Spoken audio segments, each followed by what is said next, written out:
other things that you have done. And then we'll turn it out to the audience and let them have it, okay? Sounds good to me. All right, so I'm out of order here. Tracie. That's me. I'm gonna go camera with him in a bit. But Legend of Lizzie Borden. That was really Oh my interesting. goodness. With Elizabeth Montgomery. Shook an axe and gave her mother 40 whacks. You guys know that? Legend of Lizzie. So I was on Little House on the Prairie at the time. I was Christy Kennedy, and I was on the show for 2 years. And we just celebrated the 50th anniversary of Little House on the Prairie. And I was back on the set in Simi Valley for the first time in 50 years. I'm kind of digressing from your question. But I have to tell this one story. It's fine. I had screen tested for the lead for Laura Ingalls for that role. And my mom had told me, I was probably 9 or 8, that it was just between me and Melissa Gilbert, who went on to play Laura Ingalls for 10 years. And I'm like, my mom exaggerates. There had to have been like 6 or 8 other girls up for the role, and I didn't get it, but they cast me as Christy Kennedy, and that was great. So I'm at this 50th anniversary, and Melissa Gilbert came up to me and said, Tracie, I hadn't seen her in decades. You know, I have the call sheet from the original screen test. Wow, that's a cool keepsake. And it was just you and me. And I was like, really? So my mom wasn't lying. This is true. And I looked at her and I said, can you imagine? Now, I went off to be a journalist for 30 years. I'm a college professor. I wouldn't have changed anything in my life. And plus, you didn't make a lot of money as a child actor then, so it's not like it set her up for life. I looked at her and I said, can you imagine how different my life would have been if I had gotten that role? And she looked at me and said, can you imagine how different, my life would have been, Melissa Gilbert, if it had been me instead of her? So just very, very crazy. But I was on that show for 2 years, and I got cast to play young Lizzie in Lizzie Borden with Elizabeth Montgomery from Bewitched, who played Lizzie. And because I was on Little House, they wanted me to have red hair because of Elizabeth Montgomery's hair, and it's sort of awkward. But I couldn't dye my hair because I was under contract with Little House. So they put a red wig on me, and it didn't look very good. It didn't look very good. But that was kind of creepy. There was a scene with with my father, who was an undertaker, and there had to be a dead body.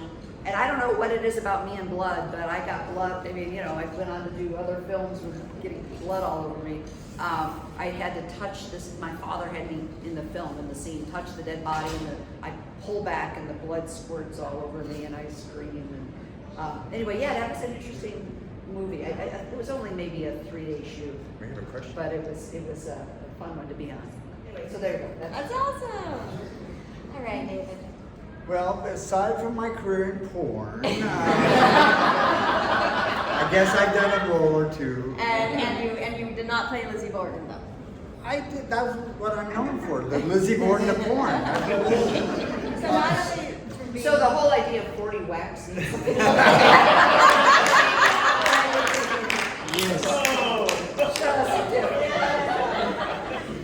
Okay, but I know I've done other work.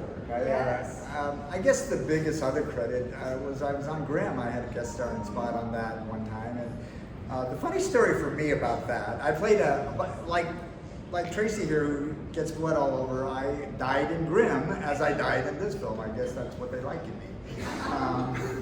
But I lost my train of thought. Oh well, yes. Grimm blood. Yeah. No, my character got killed and then frozen to death. So what was fun is I actually got to be, it was shot in the streets of Portland, and I got to be right in the middle of downtown where people were going to work and everything, and being lying on the floor dead. That was fun. Different. And aside from being a very talented and funny actor, you're also a funny stand-up comedian. I have done stand-up for about 10 years. How did that start for you? Well, I live in Seattle, and I moved from LA to Seattle. By the way, just a real quick aside, Tracie's mom was my agent before we got this film. So I've known her for a long time. What was the question?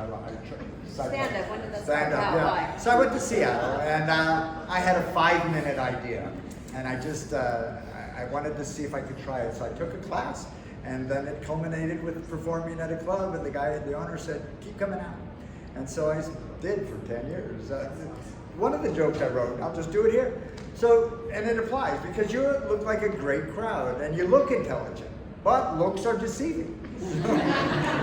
So let's see, how many people by hands read anything? Okay, quite a few. Well, the reason I bring it up is that there was an article in my town that said that the population of people who read anything is getting smaller every year. And the consequence of that is, I didn't finish the article, it's so long, but I didn't look at it. Okay, guys, hey.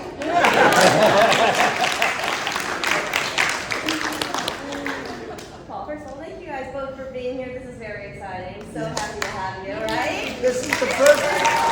You guys, this is very Special to us. It is. Yeah. Special to us too, because we know that we don't get to see you guys. Yeah. So it's very thrilling to have you here with us. You guys, along with another Friday alum, did a movie called The Bone Garden. Can you tell me about that?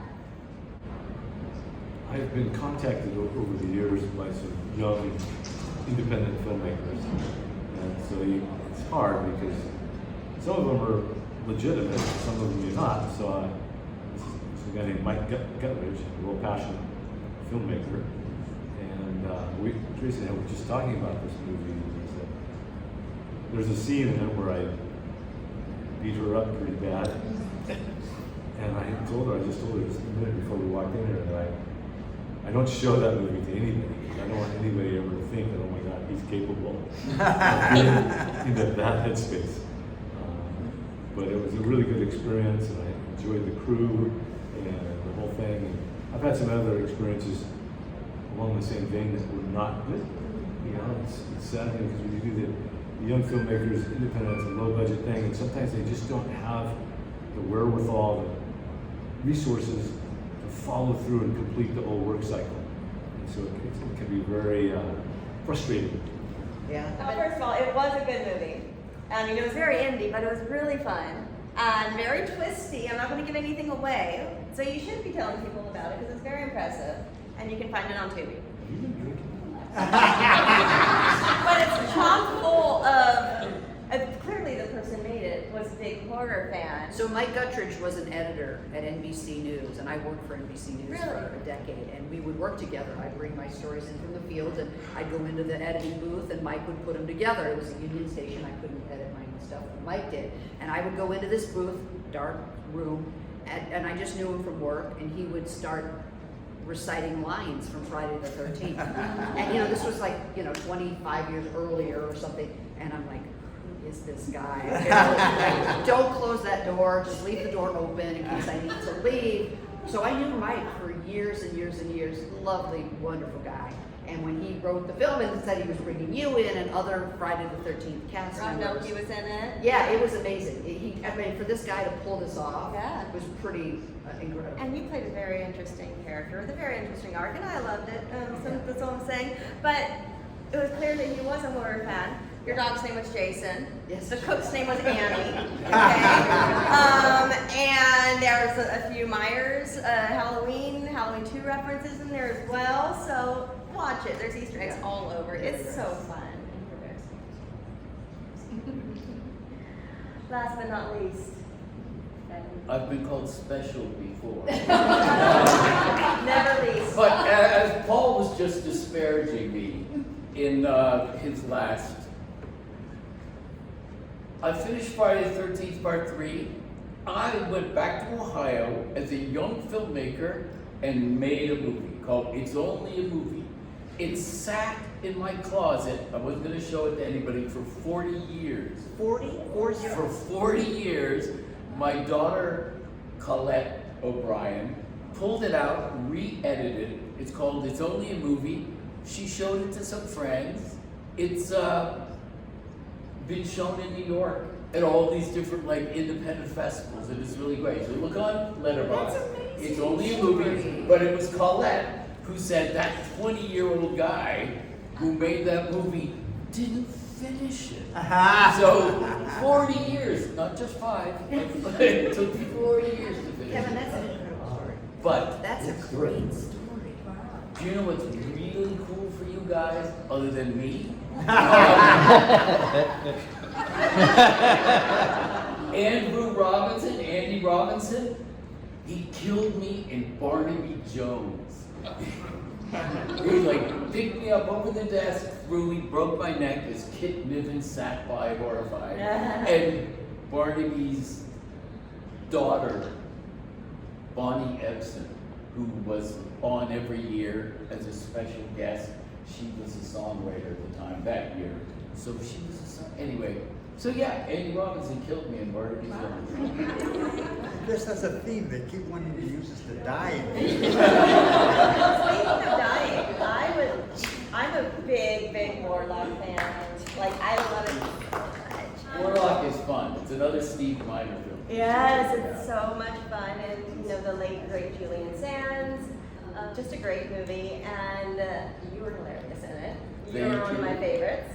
Tell me about your experiences on working on it. John Fury was a friend of mine, and then John did part 2, and actually, they didn't know whether Friday 3 was going to be another Friday movie or if they were going to do the Halloween thing, just a whole different story.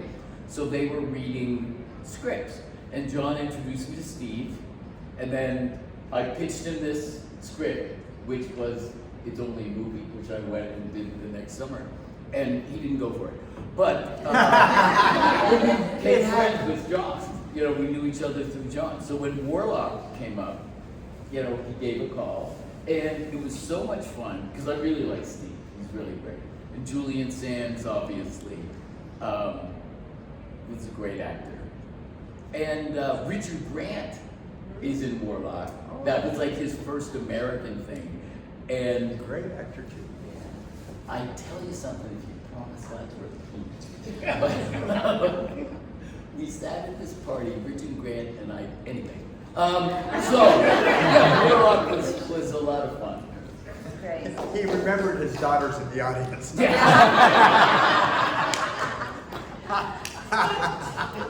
we have Richard any Grant audience is really her questions? father. She doesn't We'll get you in the back. How many different endings were there to part 3? Oh, I don't know that we know. Maybe there. It was supposed to be, Larry Zerner is who played Yeah. Shelley, has more knowledge about the movie and the franchise of anyone. Encyclopedia. Yeah, he's the mayor of part 3. But if he were here today, he would be able to answer that question. I think there were 2 endings, right? I mean. But if you all come up to Indianapolis in 8 days, Larry will be there. We can get this answered. Yeah. As far as I know, there were 3 endings to the There you movie. go. Okay. The first one was when Loco gets the pitchfork. The second one is when he's thrown off the barn onto Ali. And the third ending is when he's dropped from the tree by a rope. Those are the 3 endings. For me, anyway. Oh, maybe, there are other people in film. Whose idea was it of the mask? Well, that was in the script. But what's really amazing about that is that this prop became famous not just in Friday the 13th series, but as a prop for iconic prop in horror. You see that, you know what it's about, whether it has Jason or not. So that's pretty crazy, I think. Who was it today, this weekend, someone mentioned that they heard that you had the story behind the mask? Yeah, that it was needed because, was it for the 3D? It was easier to shoot him with a mask on. Oh, well, it was faster than doing all the makeup and all of that. He would just throw a mask instead of having to do, the cover up his hair and his head and put the whole bald wig thing on him. And so the mask was just faster, quicker. I think it was also just a happy, one of those kind of serendipitous events that just became iconic. Yeah. I mean, nobody said, "Oh, this is going to be a." Oh, nobody No, knew it. it's like, inflection point. he's sitting in makeup for 2 hours before we can shoot him. This is ridiculous. We're burning time here. Throw a mask on him, and then and he'll look scary, and we won't have to waste some time in makeup. That's my story, and I'm sticking with it. Did you guys have any say in who your kills? I didn't hear. Did you guys have any say in how you guys were killed off at all? Or? Oh, no. No. That was a script. They wanted to stick with it. And if you notice that so many of the deaths played up the 3D element, so those are carefully choreographed and technology. Somebody earlier was asking me, how was it working with the 3D? And I said, well, it was a pain in the ass. And because it was new technology, but also as actors, actors have a level of insecurity where they want to do it again and get better and do it again. And there was none of that. It was like, we got to keep moving because we're spending time getting the 3D set up right. And then we had this special crane that was a challenge technically. And so it was just a technical challenge because of the 3D effect. I liked it because it added to my paycheck. Because there was a scene where Shelley's juggling with Jeffrey and that scene in 3D took at least 5 days to get it right. So I got to come back to the set, never acted on those days, waiting around for them to get it right. But really, the star of the movie was the 3D. Yeah. It was, and it was treated as the star of the movie. It was the 3D. That was the camera making that effect work. Everything else was just secondary. Yeah. I mean, go ahead. My favorite part was, and I'll never forget this, the premiere, sitting in the theater, and the credits come out partway, and the music changes, and they come out further where they're between you and the person sitting in the row in front of you, and you're just like, wow, that's fucking heavy. I really enjoyed that so much. That was a really unique aspect. And to this day, whenever I watch it, even on television, where I'm like, man, that was really amazing choice in the way they budgeted that, because by part 3 these are B movies that make A money, as they say, and by part 3 they knew they had a franchise on their hands, so they dumped some money into part 3, not only for the 3D but just all aspects of it, and you can see that now it's done. It was the highest grossing 3D film of its time at the time. When it was over,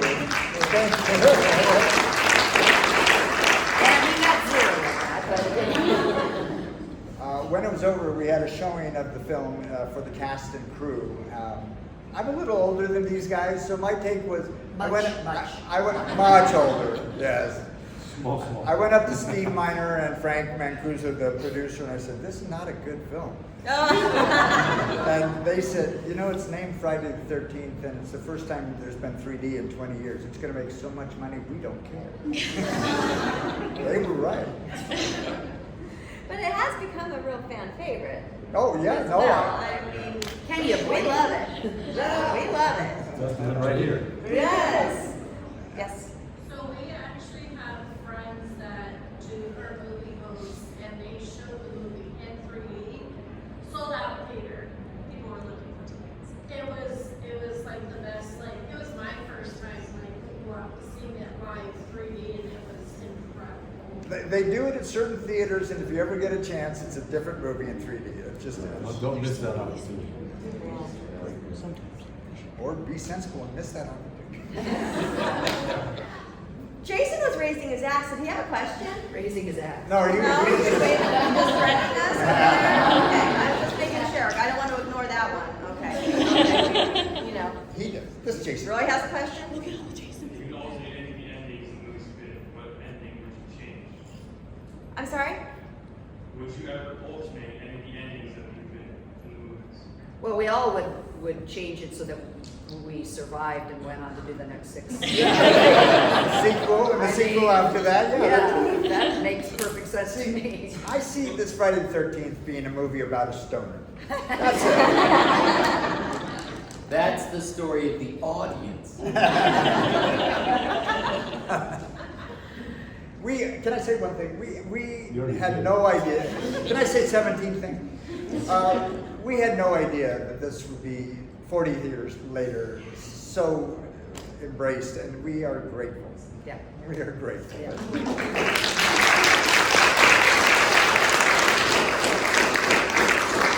I know we gotta have more out there. Come on. Don't be shy. Yes. You guys seem to be very knowledgeable about indie horror as well, and as big franchises. And I was wondering if there's some little gem movie that we should look out for that you guys love that maybe the general public hasn't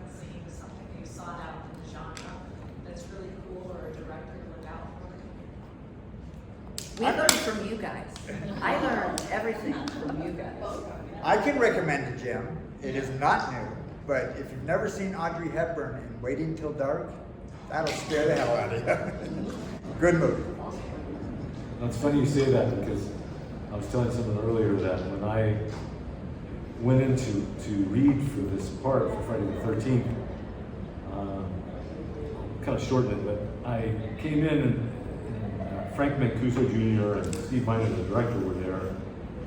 And they told me the day before, said, when you come in, this guy's, he's not a city guy, he's a country guy. Maybe like a carpenter or something, so don't come dressed in nice clothes. Just kind of try and do your best. So I came the next day and I was wearing jeans, work boots, and had a parka on, and carried in a big 2x4. And I had a power saw with me, and I walk in. And and they just went, wow, this is so cool. So anyway, I read for them, and everything was going really cool. And then they said to me, Frank Mancuso Jr. says, he goes, so, because at this point the movie title was being kept kind of hush-hush. It was called Crystal Japan was the working title for this film. We didn't know immediately that we were going to be on a Friday the 13th movie. I have the original script that still says Crystal Japan. Yeah. Anyway, let me complete this thread. Yeah. So Frank Mancuso Jr. says to me, he goes, so this is Friday the 13th. What do you think of, Friday the 13th Part 1 or 2? And I said, you know what? I don't like these kind of movies. They're not my kind of movie. I don't follow them. I don't watch them. And they look at each other and go, fuck. Let's go luck. But honestly, I think they appreciated that I was being honest. Yeah, I really. wasn't trying to kiss up to them and say, oh yeah, this is like. So to answer your question, I've never seen any other horror film. So, I know that's shocking to you guys, but it's the truth. They're going to want their money back. I might be enamored. Did you watch The Bone Garden? I did once. Were you scared yourself? Well, yeah, my character was really evil. Yeah, he was. He was brilliant. Brilliantly evil. Steve has mentioned as far as like Friday the 13th being known for what it's known for, it's iconic, and also, but you also mentioned that during that time that it was filming, it was a pain in the ass as well. So did it ever leave room to actually have that fear, to be scared during that making of what it's known for? No. Are you saying, While you're shooting it, you know what I mean? were we scared? You're right. Yeah, During that her movie, question there was, really room were for that. we scared when we shot this film in any of the scenes? And no. Every death scene, I mean, I know mine, and I'm sure yours took a full day to shoot. Yeah. And maybe we're shooting overnight shoots. You're coming in at 6 or 7 in the evening, 3 or 4 in the morning, and you still haven't even gotten the money shot. And it was all day to shoot. Okay. I had a very creepy experience because for my, the squeezing the head and the eye coming out, they had an upper body mold. And so I did that like 2 months before filming. That was the whole experience of that. But during, like you said, when we were shooting and it was nighttime, and 3 in the morning they wheel this thing out on the platform, and it's a replica of me that exactly looks like me. It's 3 in the morning, we're out in the mountains, all you can hear is the sound of the insects, and it's just like, this is really bizarre to see, because nobody's ever seen something that's you, like a model of yourself. It's very uncanny, so that was kind of a creepy moment for me. Creepy, but maybe romantic. Well, romantic. They made a replica of my chest from my waist up to my neck, and it was a foam rubber replica of my torso for my death scene. And they made 2 copies of them, and I got one, and I super glued lace around the edges of it and sent it to my then fiance. Because he lived in Michigan and I lived in Los Angeles, and it was a pillow with my full. Oh, that is romantic. And now it's available on eBay. $1.5 million. I didn't marry, I broke up with him 6 weeks before the wedding, so I think the torso ended up probably in the trash. I think she said, if you can't love my plastic torso like me, I don't want anything to do with it. He mentioned not, seeing himself and how odd this is. I don't know if you're Cronenberg fans, but Indy, his son Brandon made a movie called Infinity Pool, if you've ever seen that, which has this I like ideas. It has this really interesting idea of actually replicating yourself and seeing yourself as a double in the Infinity Pool. Anyway, his recommendation. Go ahead. Yes. With it being such a important, timeless movie that generations watches, it's been out, is there any crazy stories you've had just in your regular life where you said the editor would say the quotes or this or that, where you're out in your regular day life, just 15 years after the movie came out and somebody obviously recognizes you and says stuff? I have a story for that. Okay. I was a journalist with NBC, broadcast journalist, and I was covering the O.J. Simpson trial. And I got subpoenaed by the defense team to testify in the trial. And because I've been breaking news stories about the evidence, and the defense team wanted me to get on the witness stand and reveal who my confidential sources were. And of course I wasn't going to do that. You have the shield law protection. Reporters have the right to keep their sources confidential. So this was in 1994, the movie, 1995. The movie was shot in 1982.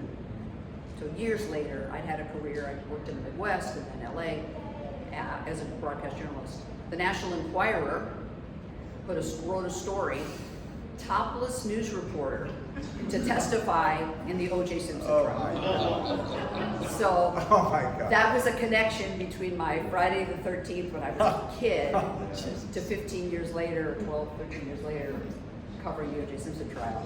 Topless news reporter. And that's surprising because the National Enquirer is such a substantial source of information. We're completely wrong, though. You're right. I had my clothes on at that point. The timeline was skewed, but yeah. Anyone else? Okay, I will continue on if you're sure. No? All right, I got more. Okay. So, how long, being in 3D and it took so many more things to make a scene and make a death scene. How long did your death scenes take to shoot? I think based on what you were describing, Tracy, mine is fairly brief. Because one, I had a mannequin, that they were able to do. So it was pretty straightforward. Just maybe 2-3 hours. Yeah, mine was a lot of fun because we had the whole build-up, the approach to the barn, and then once I got into the barn, Steve said, "What do you want to do?" It's okay, so we'll do this, and I did the pop up out of the top, because it was literally just the camera work, with different layers as opposed to reaching out. And so mine was very simple up to that point. And just once we get to the turn and the hook, then we do the 3D, which mine was very simple with and the but it was fun. The actual technical part of the 3D for me was so simple. Also, it was the barn and it was during the day, more or less. So they had more opportunities to have light, which is what the cinematographer kept saying. We need light. This is the dark. We need 3D. So mine was just a fun day. Mine took a whole day. It wasn't as complicated. I didn't have to have a body mold or anything like that. I am surprised though, because at the end of my scene, I go thrown into a fuse box, and my character gets burned, killed. But they melted my glasses. They burnt this. My face had flailed skin on it, and they never showed it in the final show. can't even say. The final film, they didn't end up there, and I thought, it's not like they avoided showing gore. I didn't quite get it, but it was real fun, and it took a long time because even though it was a simple death that being thrown into a fuse box, I had to jump off the springboard, so I had to really make it look right. And they did have a stunt coordinator that worked with me for about 4 hours on what was a pretty simple stunt. Yeah. But they wanted to make sure. And here's the funny part of that scene, and I told some of you, but not all. They tell me we're going to tape the fuse box with tape, and you just put your hand here. You should not be cut by it. You'll be okay. You should. And you should. And also when you do that, then turn away, and the fuses will go in the other direction. You won't be in any jeopardy. Then they said, everyone else, 30 feet away! And everything worked out okay? No, I was burnt to death. And yet, here we are. I believe in reincarnation. There we go. Well, the biggest thing was the makeup and getting that prosthetic attached to my neck so that you didn't see the seam. And I sat from the torso down, was under the hammock. There was a hole in the hammock. So this was under, and then the fake part laid on top of the hammock, and it was attached to my shoulders. So my arms were out, my legs were under. That's weird. Yeah, and it took, hours in the makeup chair. That was the biggest thing, to get it done. And then they had to, run through it so that they only had 2 of these prosthetic chests, and once the reason why they needed to make this fake one is they wanted to be able to poke the knife up through the fake rubber neck. So there had to be some play between my chest, my real chest. Kevin Bacon style. Yeah. And anyway, so it was hours in the makeup chair, and then hours of lighting, and then run through because if they blew it, and if the knife poked through and it didn't bleed, or if it got stuck and didn't poke through, or whatever, and they destroyed basically the only 1 of 2 copies, then they were in trouble. So it was a long day. Only one day. Yeah, probably. How long does it take to get a cast like that? I don't know. That special effects guy just kept going. I am such a happy man. I was there for like 4 hours. No. It was quick. Like a mold. They just poured the stuff. They poured the plaster on you and then let it dry, and then from the concave, the mold, they poured the rubber in there and made the rubber. So it was quick. Anyone else at the moment? Yeah. This is kind of a funny question, but you guys were in the van heading. Louder. When you guys were in the van, heading to the house, what did you guys actually have to eat on the way? Oh, what did we eat? Yeah, because the cops were. Yeah, no, you I guys know were the trying scene. to- They used barley, which is really disgusting. Not good. The first time I had to smoke a joint in the film, it was made out of tobacco. I'm not a cigarette smoker. I can't do that. And cigarette smoking is disgusting. Pot smoking.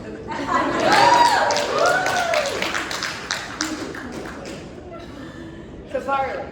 Barley, yeah. How many takes do you have to do with that? Too many. I think. At least 3 or 4, I think. Yeah. She didn't have to eat it. I didn't have to eat it. She was pregnant. I got it in my contract that I don't. Isn't that the weirdest line You in the don't movie? have to eat any barley? The weirdest line in the movie, I can't, we're pregnant. Never mentioned again in the film that she's pregnant. But it was funny because you wanted a beer, but then you decided not to have a beer. Ever the responsible whore. I love that in my home. Anyone else at the moment? No, not yet. Okay. Let's talk about the premiere. Did you guys attend the premiere? Do you remember the premiere? I did not. I went to one, but it was up in Spokane, Washington, which was great fun for me because I couldn't believe there was a line out there waiting to get my signature. I couldn't believe it. I really. And who was amazingly perplexed was my mother. What do they want? They like me, Mom. Oh my God. Did your mother go with you to watch the movie? 12 people of my family went to this movie, and like me at the time, that was a genre that they didn't embrace. And as soon as I died in the film, nice film, David. They left. They did. Friday the 13th of August, 1982 was the final morning of my shooting It's Only a Movie. And so I went to the local Columbus, Ohio theater where they had set up for me to do signatures. And I took my 6 youngest brothers. And I have a picture of like all my little brothers, like in a line, like with all their 3D glasses. Oh. That was my premiere. That's cool. That's a neat story. You, nothing? No? I was living in Michigan with the then fiance, Yeah. and we saw it in a Who little. still has that incriminating body? And we saw it in a small theater. I kind of just snuck. No one knew that was me. I just kind of quietly just watched, and then it was over, kind of left. It wasn't a big. It Wasn't a big deal. My sister overheard in the restroom at that theater these 2 young girls and said, "Do you know who he is?" "No, I don't know who he is." "Well, we better get a signature anyway. He could be famous." Did you attend any of the premieres? Do you have any memories from one of the movies? In Westwood, in LA, the night. We have one person that attended. I had a bunch of my friends and family. We have a picture of like 40 people with their glasses on, in the theater. Yeah, it was really exciting. Wow. That So, was a different era, right? Because it was about film and theaters and premieres. So it was a different vibe. Westwood was where you'd see movies and where new movies would come Yeah. in Los Angeles. Where they're talking about is right by the UCLA campus. It's a fairly wealthy set of retail stores and a nice big theater. Well, we didn't have multiplexes in the early 80s and mid 80s, not like we had in No. the 80s and 90s. And a new movie came out, it premiered in Westwood. So to have the screening in Westwood was pretty cool. what was the reaction of your friends and family that were there? Oh, everybody loved it. I mean, it's just, how can you not? It's just fun thing. Did they have any reactions to your fantastic death scene with the eyeball? I like that. That's I I do don't know if my mom enjoyed that. Now, did I read online? Now, this is something I think I read a long time ago. Did you go on to become a chiropractor? Yes. So, of all of our characters in this movie, who has the most damage for you to fix?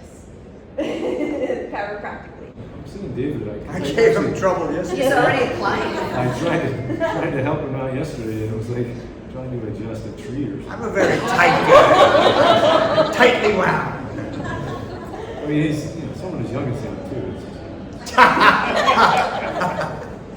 That was false praise, I think. the other thing that I don't know, I think people don't know, is I live in the South Pacific. I live on a small island halfway between Fiji and Australia.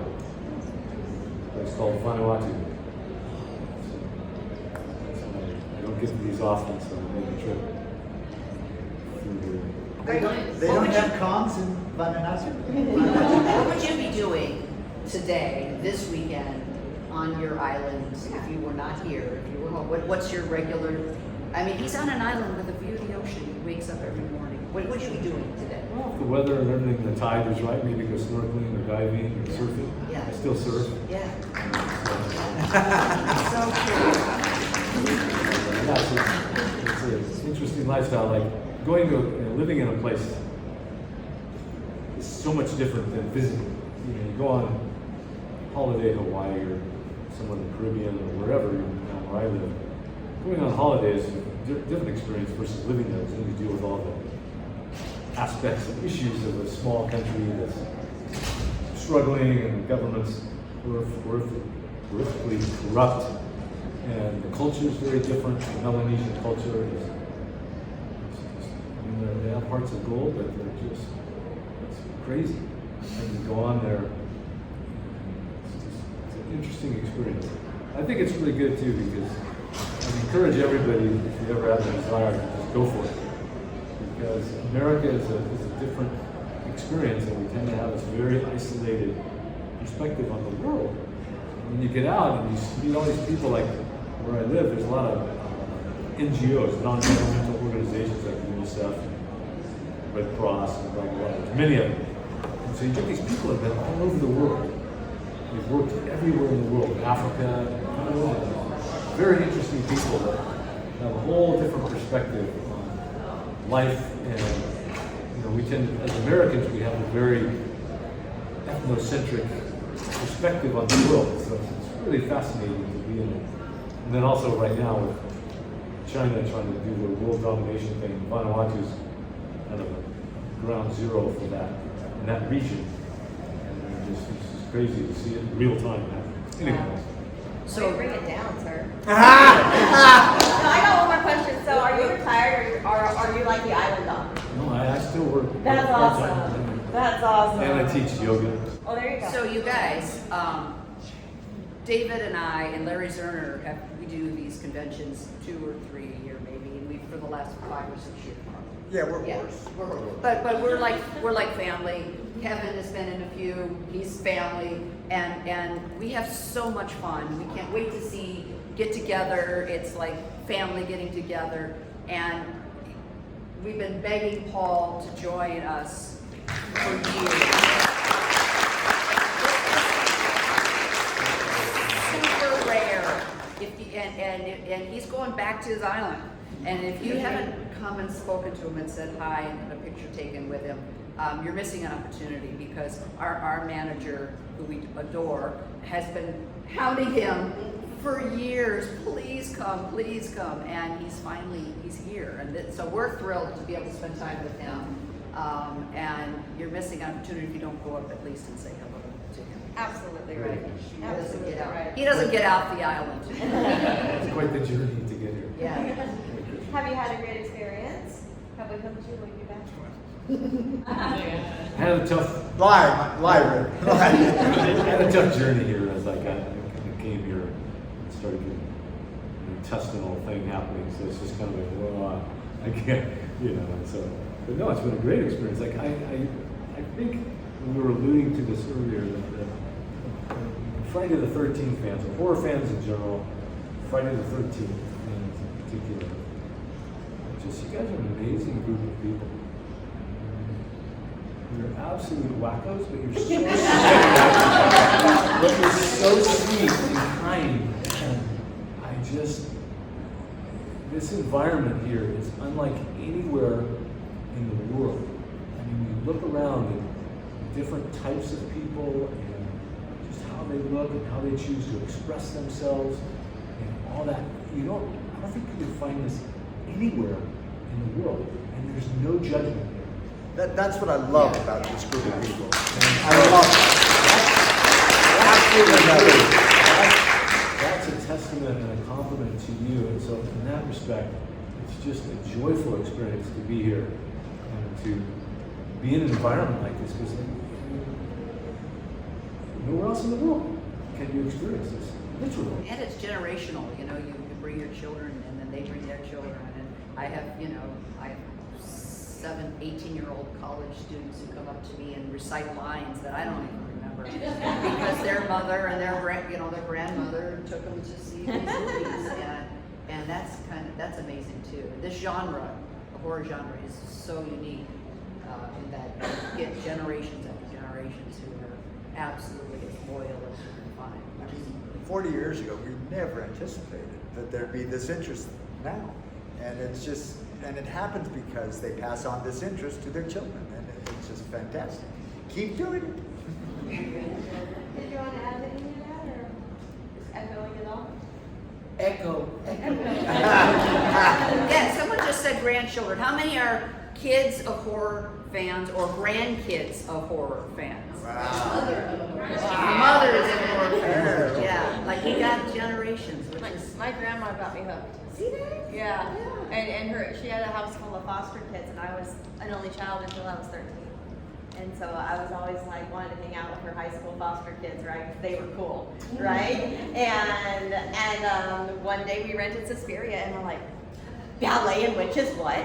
What? I was 8 years old. It was 1990, and I was like all horror all the time from then on. And your movie came not too soon after, so you were almost at the ground zero for me as well. You were 8 years old in 1990. So was he.